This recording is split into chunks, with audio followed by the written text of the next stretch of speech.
Daylyt. You know, I'm not afraid to admit that we all go through caterpillar stages. Everybody, every human in the world has a point in his life where he has to tuck himself in a cocoon and figure things out and then come back out and fly. So I feel like right now as a human being, I'm in my cocoon stages as far as like really understanding what I am, you feel me, who I am, what we are, you know, what we can be, and just figuring out the world, understanding like, kind of like I'm unlearning, right? Because, you know, we always taught a specific form of program. So I'm kind of in that stage where I have to unlearn everything that I was taught in order to rebuild myself. Yeah. So that's kind of what I'm doing right now. Like I'm just going backwards. Like, you know, they tell you push for the future, but like I'm like going backwards. Like I'm trying to go like back. There's a lot of that coming out in the music. Yeah, a lot of that. Like, you know, I just dropped 3 albums within the last couple of months. Light Skin 1, 2, 3, 4. And a lot of people, you know, I've seen a few backlash from, you know, comments like, yo, if you're like brown skin or fair, whatever skin, whatever, why do you call your album Light Skin? And I'll give the reason to why I call my album Light Skin. So in all actuality, if all of us in here mix, it's going to be a light skinned person. It doesn't matter what you do, it's going to be a Steph Curry looking nigga. It's just what it's gonna be.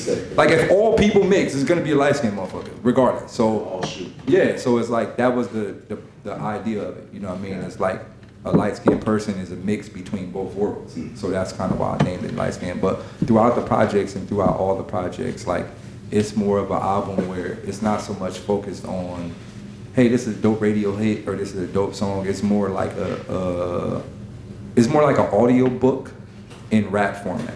Gotcha. You feel me? Yeah. More like if somebody put like Dr. Seuss into rap format. You know what I mean? Or something that teach kids like the ABC into rap format. Shout out to Papoose for doing the alphabetical slaughter, but something like that. So it's something you can listen to, but you're like, oh, I never knew that. Let me go research that. You feel me? Stuff like it's a lot of stuff on there. So if y'all got time, go cop that. And it's another thing what I did. And I don't mean to sound rude to anybody because you know y'all higher up niggas like to come kill people, but what I did was, on my project, I cut out the streaming services. A lot of people may say why, and I cut it out single-handedly based on the fact that I believe that it's robbery.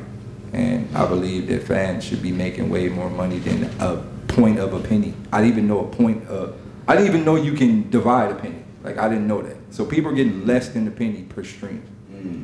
So I was like, I told my fans, like, you know, if y'all gonna pay somebody else $10 a month for the rest of your life to listen to my music, y'all just pay me $10. Yo, facts. And that's at, what's the site? It's lightskinalbum.com, LYTSKIN, thealbum.com. So pretty much I sold my own project, direct digital download from my own site. Yeah, and I salute to you for doing that, man. That's a brave, bold step, and more people did it, would shift the narrative. Yeah, it would shift. If somebody big do it, it's gonna ultimately shift the narrative, but you know, they are under little contracts and program controls, whatever. Right. But yeah, so I most definitely did it, and it was very lucrative. It was very effective, and you know, I feel like if you are one of my fans, you shouldn't have to pay $10 a month to listen to me. Yeah. Like, you know, if you don't pay your account, you just can't listen to the music. Like, that's not right. You know what I mean? It's fucked up. Really. They want you to subscribe for life. They want you to subscribe for life. Like, it ain't no. So like, I'm thinking like, all right, let's just say this. Let's look at it from this perspective. All right. As a Daylyt fan, you buy my album one time, $10, you can listen to it forever, right? Or if I upload it on streaming services, you're not gonna pay me, you're gonna pay somebody else $120 a year for the rest of your life to listen to my album. That's not right. Yeah. And you know, so I'm like, nah, I just cut the middleman. Like, no disrespect to anybody else, but I just cut the middleman. You know?